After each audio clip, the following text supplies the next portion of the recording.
आज के कार्यक्रम के मुख्य अतिथि श्री N.K. खरे सर का मैं स्वागत करते हुए सभी अधिकारीगण का स्वागत करता हूं। आज जो रिटायर होने वाले हमारे साथी हैं उनमें प्रथम हैं श्री गजानन भाले, श्री भुवन राम साहू, श्री M. शेखर राव, मोहम्मद शमसुद्दीन शेख, श्री राकेश शर्मा, श्री राम सुभाष, श्री प्रेम प्रकाश यादव। अब मैं श्री विनय कुमार सर से आग्रह करता हूं कि वे आज रिटायर होने वाले हमारे साथियों के लिए 2 शब्द शुभकामना के कहें। जो साथी है यहाँ पे जो सेवानिवृत्त हो रहे हैं सबको मेरा नमस्कार और बधाई। आज आपका हो रहा है और बाकी सभी को भी मेरा नमस्कार। यहाँ पे सभी 7 लोग जो है मैं इन सभी के साथ काम किया हूँ अपने छोटे से कैरियर में, मतलब छोटा नहीं बड़ा ही हो गया अभी 37 साल। मैं सबको इतना ही बोलना चाह रहा हूँ कि आपने अपना काफ़ी अच्छा समय बिताया है और प्लांट के लिए आप लोग बहुमूल्य, मेरा हिंदी थोड़ा कम है बट आपके साथ ही इस कंपनी ने काफ़ी अच्छे कदम लिए थे और आगे बढ़े हैं। तो वो सब चीज़ों के लिए आपका हार्डवर्क और डेडिकेशन के लिए मैं आप लोगों को आज फिर से एक बार धन्यवाद देता हूँ। तो मैं सबको यही बोलना चाहता हूँ कि सर ये चेंज है, समय है, शुरुआत है, अभी समय है रिलैक्सेशन का, अभी समय है और कुछ बेटर, जैसे हम लोग रोटी कपड़ा मकान, फिर आगे का ज़िंदगी कुछ और है तो वो भी करना ज़रूरी है, तभी एक पूरा मूल बनता है ज़िंदगी का। अब फिलॉसफी तो बहुत सारे हैं, स्पिरिचुअलिटी भी बहुत सारे हैं, बट मेन चीज़ है कि हमको हमारे लाइफ को फन में नहीं रहना, हैप्पीनेस में रहना है, हमको खुश रहना है। एंजॉय करना एक अलग चीज़ है बट खुश रहना, और खुश रहने के बहुत सारे तरीके हैं। मैं कोई नसीहत भी नहीं बोल रहा हूँ, मैं यही बोल रहा हूँ कि आपके पास बहुत समय रहेगा, आप रिलैक्स रहिए। जो अच्छे चीज़ों को है ना, जो नहीं कर पाए या जो नहीं हुआ और आपने अपना इनिंग्स खेल लिया, मेहनत कर लिया है, तो ऐसा नहीं कि यार मेरा रिटायरमेंट हुआ, तो वो सोच भी नहीं आना चाहिए। दूसरा वो तो मनी के मैटर्स में, तो आप समय को तो मतलब समय और पैसा, जैसे मनी, आप समय को तो बांध नहीं सकते हो बट पैसे को तो बांध सकते हो कहीं अच्छे जगह पे डाल के, बट समय बहुत इम्पोर्टेंट है इस उम्र के बाद। तो वो समय को भी आपको ना अच्छे से यूज़ करना, सबसे इम्पोर्टेंट अभी टाइम है समय का। तो मैं आप लोग सबको थोड़ा अपना सोच बताना चाह रहा था, धन्यवाद। बट आपके सेकेंड इनिंग्स के लिए मैं I will pray to the God कि that you have a very good, सभी के sir have a very good second innings, आप एंजॉय करिए sir. Thank you so much. जो हमारे रेल मिल के रत्न हैं वो सेवानिवृत्त हो रहे हैं, मौर्य जी के लिए, मौर्य जी का मैं सेकेंड इनिंग के लिए, उनके उज्जवल भविष्य के लिए शुभकामनाएं देता हूं। दूसरा हमारा बंदा राकेश शर्मा जी, जो पहले मदर मिल BBM जब उसमें थे तो वे बहुत ही आप सबका सेकेंड इनिंग के लिए स्वस्थ और अच्छे हेल्थ के लिए आप सबको शुभकामनाएं, और ऐसे ही आप लोग हमेशा स्वस्थ रहें, मस्त रहें और हंसते रहिए। Thank you. काम करते आ रहे हैं। मैं भी उस समय शिफ्ट में था, जब लगभग 4 साल मैं शिफ्ट में काम किया, ग्रुप में काम किया, तो आप रेल इंस्पेक्शन कराते थे।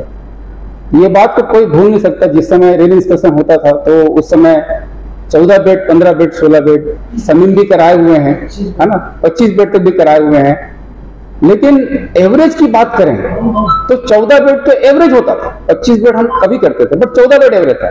उससे आप अंदाज लगा सकते हैं कि कितनी अहमियत थी और कितना रिक्वायरमेंट था इंडियन रेलवे को हमारा। तो मेरा यही कहना रहेगा भुवन के लिए कि आप अच्छे रहें, स्वस्थ रहें, परिवार के साथ रहें, खुश रहें। और एक चीज मैं भूल गया था बोलना है कि एक चीज है, आप लोग जानते होंगे कि आप फाइनेंशियली थोड़े से आप धीरे धीरे करके सिक्योर हो गए हैं, स्ट्रांग हो गए हैं। मेरे ख्याल से आपकी सारी पारिवारिक जिम्मेदारियां भी खत्म हो गई होंगी, तो जो भी फंड आपको यहाँ से मिलेगा उसका सदुपयोग कीजिए। सदुपयोग का अर्थ है जहां पर भी आप इन्वेस्ट करें, गवर्नमेंट में की बॉन्ड में या गवर्नमेंट सिक्योरिटी में इन्वेस्टमेंट करेंगे तो उसकी एक सिक्योरिटी रहेगी कि वो एक 8 से 10% का रिटर्न आपको देगा। अभी भी आपको अपने स्वास्थ्य को देख के समझ में आ रहा हो, कम से कम 10 से 15 साल तक 10 से 15 साल तक अपने लाइफ में और आगे जाएंगे, और ये 10-15 साल तक के ये फंड आपके लिए बहुत काम का है। और कभी भी किसी भी हायर रिटर्न के चक्कर में ना पड़े। और आप जिसको पेपर पढ़ते होंगे कि कई बुजुर्ग ऐसे हैं, कई पढ़े लिखे ऐसे हैं जो इसमें ट्रैप में हो जाते हैं और अपने जिंदगी गाढ़ी कमाई का बहुत बड़ा हिस्सा वो खो देते हैं। वो उसके लिए मैं यही कहूंगा कि आपके पास जो भी कंसल्टेंट होगा वो उससे सलाह मशवरा करके ही इन्वेस्टमेंट करें। और यदि आपको रिटर्न 8% आ रहा है तो मैं बोलूंगा आप 3.5-4% खर्च करें ताकि अगले 20 साल तक के लिए कमी न पड़े, है ना। यही मेरा थोड़ा समेशन रहेगा। धन्यवाद। पर्सनल के मेरे साथियों, साथ में हमारे साथ राजीव श्री साहू साहब, विनय कुमार साहब। ये बात है कि जिन्होंने ज्वाइन किया है उनका रिटायरमेंट एक दिन तय है, लेकिन इस दरमियान में एक बहुत लंबा सफर होता है जिसमें हम लोग काम करके धनार्जन करते हैं, एक नए संसार की रचना भी करते हैं, और एक निश्चित समय के बाद में उस संपत्ति को, प्राप्त संपत्ति को उस परिवार के लिए, आगे के लिए, कल्याण के लिए लगा देते हैं। कुछ तो और कहने की बातें नहीं है, काफी कुछ हमारे वरिष्ठ साथीगण कह चुके हैं, और उम्मीद करता हूं कि आप लोगों का जो 60 से लेकर के जो हमारे भारतीय परंपरा में कहा गया, जीवती शरद शतम, 100 साल जियो, दूधो नहाओ पूतो फलो, इसी आशाओं के साथ आप सभी, नहीं कहने का मतलब ये है कि जो पुरानी हमारी जो भारतीय दर्शन की परंपरा है ना, दूधो नहाओ पूतो फलो, अब माने कहना चाहिए कि और भी जनरेशन जो है आपका कैरी जो फॉरवर्ड हो रहा है, और साथ में लक्ष्मी जी की कृपा आप लोगों पर बरसती रहे, इन्हीं शुभकामनाओं के साथ आप सबको नमन करता हूँ। धन्यवाद। खरे साहब, आदरणीय साहू साहब, शीलिंग मैडम, आदरणीय प्रशांत कौन साहब, एवं आज के पर्सनल के विभाग के लोग और हमारे साथी जो आज सेवानिवृत्त हो रहे हैं, आप लोगों को देख के ऐसा लगता है कि फिर हमारे रेल मिल बिरादरी से 7 बहुमूल्य सामान यहाँ से निकल रहा। ज़्यादा टेंशन लेने की आवश्यकता नहीं है। जो आपको पैसा मिलता है उसको विधिवत सही तरीके से जमा कर दें या कहीं इन्वेस्ट कर दें। साहू साहब ने जैसे कहा, ये बहुत मेहनत का पैसा है, तो मेहनत तो आपने कर लिया, अब उस पैसे से जो भी मिलता है आपको अपना जीवन जीने का समय, अपने परिवार के लिए, अपने समाज के लिए, अपने खुद के लिए, मैं इसलिए खुद के लिए कह रहा हूँ कि अभी तक कुछ समय आप लोगों को खुद के लिए नहीं मिलता था। ड्यूटी आना है तो एक टेंशन है, ड्यूटी में काम करना है, ऊपर से आप रिस्क में भी थे। अभी आप कोई रिस्क नहीं है, लाइफ रिस्क, अब आप आनंद कर सकते हैं। मेरी ये शुभकामनाएं आप लोगों को कि आप स्वस्थ रहें, अपने शरीर को समय दें, अपने उस मशीन को समय दें जिसने 60 साल इस कंपनी को चलाया है। तो जिस तरह वो मशीन की तरह शरीर को आपने यूज किया है, अब उसको नॉर्मल योगा या जो भी आपकी इंटरेस्ट हो, जिसमें हो, वॉकिंग में हो, योगा में हो, समाज सेवा में हो, वो सब करें और खुश रहें, ताकि आपको देख के, अभी आपको देख के आपका परिवार, आपके पीछे जो भी बच्चे हैं परिवार, वो सब आपको देख के खुश रहे। इन्हीं शब्दों के साथ मैं थैंक्स बोलना चाहता हूँ। और साथियों, वैसे तो बहुत कुछ कहा जा चुका है, ऑलमोस्ट सभी कुछ कहा जा चुका है, रुपए पैसे के बारे में, आगे के जीवन के बारे में। तो मेरी तरफ से भी आपके आने वाले जीवन के लिए शुभकामनाएं। धन्यवाद। बारे में जो प्रकाश डाला और किस तरह से आगे की जिंदगी उनको बितानी है, इस पर भी प्रकाश डाला, इसके लिए आप लोगों को बहुत बहुत धन्यवाद। अब मैं अपने साथियों को आमंत्रित करता हूँ कि अपने जो इतने लंबे साल के करियर में अपना, जैसे मैं जब एंट्री किया था तो एक शेखर और मेरे साथी को कुछ सजेशन देना चाह रहे थे, मैं बोला बिल्कुल आप संभाल के रखिए, आपको मौका मिलेगा ये सारा सजेशन वहाँ पे दीजिए। तो मेरा आप सभी से अनुरोध है कि आप जो भी सजेशन ऐसा लगता है या और कोई घटना शेयर करना चाहते हैं तो जरूर शेयर कीजिए। सर्वप्रथम मैं गजानंद जी को आमंत्रित करता हूँ। नमस्कार अधिकारीगण, ऑफिसर और साथी जो रिटायरमेंट है साथी में अगस्त 93 से कार्यरत हूँ और इसमें मैं एसीपी में पहले काम, उसके बाद इंस्पेक्शन और ये इंस्पेक्शन में बहुत ज़्यादा लोग रहते थे। उस समय हम लोग एंट्री हैं करीब 18-20 बेड एक ही राउंड करते थे। 18 बेड, यहाँ तक 12-13 तक बनता था। उस समय से कर रहे हैं। अधिकारी एवं समस्त कर्मचारीगण, सबसे पहले तो हम लोग पीएपुर से आए हैं रेलवे में। उस समय हमारे समय में लोड तो था ही था।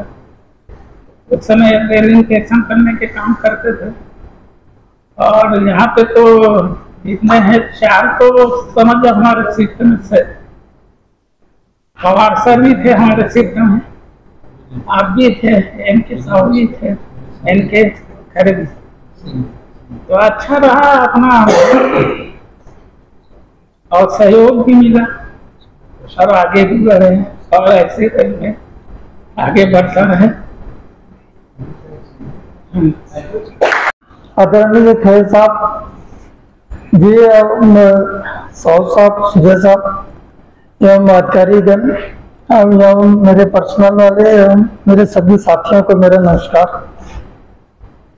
मैं सेल 97 में ज्वाइन किया था मिल में। 4 साल तक मिल में था मैं। मिल से मेरे को भटलाल साहब ने शिपिंग में ले जा करके वहाँ श्री कुंडू साहब से मिलवाया मेरे को। हाँ, बोले कि इससे अच्छा गुड जॉब आपको शिपिंग में मिलेगा। तो फिर मैं वहाँ जाकर ज्वाइन किया। अगर कोई तकलीफ होगा तो मुझे बताइएगा। 2 दिन के बाद फिर मैं उनसे मिला। मिलने के बाद बोले नहीं ठीक है, लग रहा तो काम करिए, उससे आपको बहुत कुछ लाइफ में सुधार होगा। उसके बाद फिर मैं सेल से बहुत अच्छा मेरे को सहायता मिला, जिससे मेरा परिवार या मेरे बच्चों को पढ़ाई लिखाई में काफी हद तक मुझे सहायता मिला और सेल को मैं धन्यवाद देना चाहता हूँ। आदरणीय खरे साहब, साहू सर और तमाम यहाँ पर उपस्थित अधिकारीगण और हमारे पर्सनल ऑफिस के सभी कर्मचारीगण और हमारे साथ में रिटायर होने वाले सभी मेरे साथीगण, आप सभी को नमस्कार, सलाम, आदाब। जहाँ तक मेरे अपने बारे में बताने का सवाल है, मैंने सर 97 में as a plant attendant join किया था 22/7 को। उसके बाद मैं रेल पलटी में फर्स्ट ड्यूटी किया मैंने। करीब 25-26 बेड हम लोग इंस्पेक्शन करते थे उस समय। उसके बाद 2-3 साल बाद मैं यहाँ पर एक सर को याद करना चाहूँगा, मिस्टर तापस चट्टोपाध्याय सर। तापस सर, जिन्होंने मुझे, मैं बोलना चाहूँगा, रेल मिल में फर्श से अर्श तक पहुँचाया। मुझे उन्होंने क्रेन ऑपरेटर की जिम्मेदारी दी। उसके बाद मैं आज तक अभी मतलब क्रेन ऑपरेटर से ही रिटायर हो रहा हूँ। मैं ऐसी पिट में 5-7 नंबर क्रेन अभी वर्तमान में चला रहा था और मैंने प्लांट में 28 साल सर्विस किया है। और यहाँ तक इस प्लांट से मेरे परिवार को बहुत सहयोग मिला, समाज में बहुत इज्जत मिली, बच्चों को अच्छी शिक्षा मिली, परिवार को मेडिकल मिला। और बीएसपी ज्वाइन करने से पहले मैं एज ए एडवोकेट था डिस्ट्रिक्ट कोर्ट में।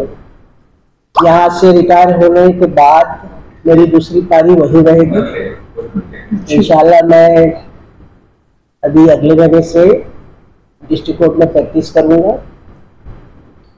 और सेल का और भिलाई स्टील प्लांट का मैं बहुत बहुत आभारी हूँ।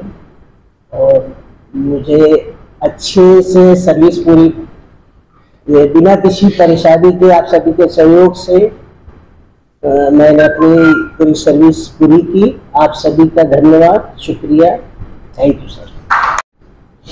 आदरणीय खरे सर, आदरणीय साहू जी, आदरणीय पवार साहब, आदरणीय विनय जी एवं पर्सनल के अधिकारीगण एवं मेरे सहकर्मी साथी, सबको नमस्कार। मैंने 4 अप्रैल 88 को भिलाई स्टील प्लांट ज्वाइन किया एज ए NMR। उसके बाद 1 महीने ट्रेनिंग करने के बाद मुझे हमारे पूरे देश को बैठा दिया गया। फिर रिकॉलिंग किया गया 11/11/88 को मैंने रेल मिल ज्वाइन किया। हम लोगों का सौभाग्य ऐसा रहा कि हमें भिलाई स्टील प्लांट का दौरा करने को मौका ही नहीं मिला। सीधा रेल मिल आया, रेल मिल से उठा के फिनिशिंग पोस्टिंग कर दी गई। आदरणीय श्री खरे साहब, श्री महेश कुमार साहू जी, विनय कुमार साहब, सॉरी मैं सर का नाम नहीं जानता, सुजय सिंह साहब, प्रशांत कोट साहब, पवार साहब, परमेश्वर लाल पीड़े साहब, सर आपका भी नाम नहीं जानता, माफी चाहूँगा। कैसे बनान दत्त साहब, और मेरे रिटायर पर्सनल से जगदीश सिंह जी, मैडम, और मेरे साथ रिटायर होने वाले समस्त साथीगण, आप सबको मेरा सादर सलाम। और मेरे बचपन के दोस्त, और तो रिटायर हो गए मुखोपाध्याय सर, मेरे बचपन के दोस्त हैं, आप सबका स्वागत करता हूँ, नमस्कार करता हूँ। प्रसन्न होते आए थे हम ईश्वर से, यही मैं सबसे पहले ईश्वर को धन्यवाद करता हूँ कि जैसे स्वस्थ और चलते फिरते आए थे वैसे ही जा रहे हैं। इससे बड़ी चीज़ कुछ नहीं। हमारे परिवार खुश है, हम लोग खुश हैं, और बाकी बीएसपी ने तो हमको बहुत खुश दिया। उसका तो बोलना तो निशब्द है उनके लिए। इस हमारा जो ऑर्गेनाइजेशन है इसके लिए मैं निशब्द हूँ, क्योंकि इसके बारे में बोलना मतलब सूरज को दिया दिखाना, इसलिए मैं उसके बारे में नहीं बोलूँगा। क्योंकि मेरे फादर साहब भी यहाँ 37-38 साल सर्विस करके रिटायर हुए, मेरी सिस्टर भी यहाँ रिटायर हुई, और मैं भी रिटायर हुआ। सीखा हूँ, इस प्लांट ने मेरे को बहुत कुछ सिखाया, इसलिए मैं प्लांट का, मैनेजमेंट का, आप सबका, अधिकारी का, अपने साथियों का, पर्सनल वालों का, सबका मैं बहुत शुक्रगुजार हूँ कि हंसते हंसते आया था, हंसते से जा रहा हूँ। और ईश्वर से बहुत कामना करता हूँ कि हमारा रेल मिल और उज्जवल कीर्तिमान स्थापित करते रहे। इसी आशा के साथ मैं आप सबका धन्यवाद। आदरणीय श्री खरे सर, साहू सर, विनय सर, सिंह सर, खून साहब, पवार साहब, परमेश्वर लाल साहब, और पर्सनल के श्री राजेश सर और जसवीर साहब, और हमारे रिटायर साथियों, रिटायर होने वाले आज के दिन के जो साथी हैं, 60 साल पूरा कर चुके हैं, सभी को मेरा नमस्कार हो। सर मैं उसे तो 1997 17 मार्च 1997 को अपना ज्वाइनिंग किया था। उसके बाद से तो सर मैं प्लांट में काम करते रहा, तो कभी भी सर मैं ये नहीं सोचा कि मेरे को 8 घंटा के बाद भी रुकना है कि नहीं रुकना, पर मैं काम हमेशा करते रहा। ये नहीं देखा था कभी भी कि ब्रेक डाउन आ रहा, तो हमको कभी भी ब्रेक डाउन के समय में फिर भी मैं रुक करके काम करके जाता था घर से। वो सिर्फ अपने ऑफिसर का सहयोग से ही अपना जो भी होता था सब करता था, और उनका भी मेरे को बहुत भरपूर सहयोग मिला इस प्लांट में। और यहाँ आने के बाद मैंने बहुत कुछ सीखा सर प्लांट से, और जो सीखा हूँ जो आज बाहर में भी नहीं सीख सकता था, जो यहाँ पे मैं सीख लिया हूँ, जो मेरे को कला यहाँ से मिली है, तो मेरे को बहुत ही, मेरे लिए बहुत क्या बोलूँगा सर, बहुत अच्छा चीज़ था जो मैं यहाँ से जो सीख के जा रहा हूँ सर। और उसके बाद अपने साथियों से भी यही चाहता हूँ कि मैं जहाँ भी रहें हमेशा व्यस्त रहें, क्योंकि अगर व्यस्त नहीं रहेंगे तो कहीं ना कहीं आपको बहुत बड़ी परेशानियों से सामना करना पड़ेगा, इसलिए हमेशा व्यस्त रहें। इसी के साथ साथ मैं सर अपनी बाड़ी को विराम देता हूँ। आपको एक रिटायरमेंट ऑर्डर दिया जाएगा जिसमें पूरे इम्पोर्टेंट टेलीफोन नंबर है, अगर आपको किसी भी प्रकार की जरूरत पड़ेगा तो आप उनसे कभी भी बात करके दे सकते हैं। साथ ही साथ एक आमंत्रण पत्र है, उसमें निमंत्रण पत्र, जिसमें आप कल आज 2:30 बजे अपने परिवार के साथ, अपने पत्नी के साथ जरूर जाइएगा भिलाई होटल, और वो जो आमंत्रण पत्र है वो अपने अपने गिफ्ट कार्ड भी है, उसको दिखाने से आपको गिफ्ट भी मिलेगा। और इसके साथ साथ जैसे कि आप सभी जानते हैं कि हमारे रेलवे की परंपरा है कि रिटायरमेंट के साथ साथ एक कुछ भी दिया जाता है, गुलाब का फूल, वो और पौधा जो आप अपनी वाटिका में जरूर उसको लगाइएगा। इसके साथ ही मैं परिवार के उपस्थित सभी सदस्यगणों को मेरा सादर नमस्कार। श्री राकेश शर्मा जी, श्री राम सुभाष मौर्य जी, श्री प्रेम प्रकाश यादव जी, श्री गजानन डाले जी, श्री भुवन राम साहू जी, श्री शेखर राव जी और श्री मोहम्मद शमीम जी, आप सभी को बहुत बहुत बधाइयाँ और बहुत बहुत शुभकामनाएं। अभी इसी संबोधन में आप लोगों को रत्न कहकर संबोधित किया गया था, और ये रत्न इसलिए कहा गया मेरी समझ से क्योंकि आप लोगों ने अपना जो सर्विस पीरियड है, अपना जो सेवा काल है, वो रेल मिल में काम करते करते आपको जो एक अवसर मिला, उस अवसर को आप लोगों ने भरपूर उसके साथ आपने न्याय किया। और रेल एक ऐसा उत्पाद है जो भिलाई इस्पात संयंत्र और सेल के लिए विशेष है और देश की विकास के लिए भी बहुत विशेष रहता है। तो आप लोगों को ये जो अवसर मिला था रेल का उत्पादन का, इसमें आप लोगों ने जो सहयोग दिया है, अपने जीवन का जो समय इस पे दिया है, तो उसके लिए वास्तव में आप लोग रत्न हो। इन्हीं शब्दों के साथ मैं आप लोग के अच्छे स्वास्थ्य की और खुशहाली की कामना करता हूँ। धन्यवाद। तुम मुझे यूं भुला न पाओगे, हाँ तुम मुझे यूं भुला न पाओगे।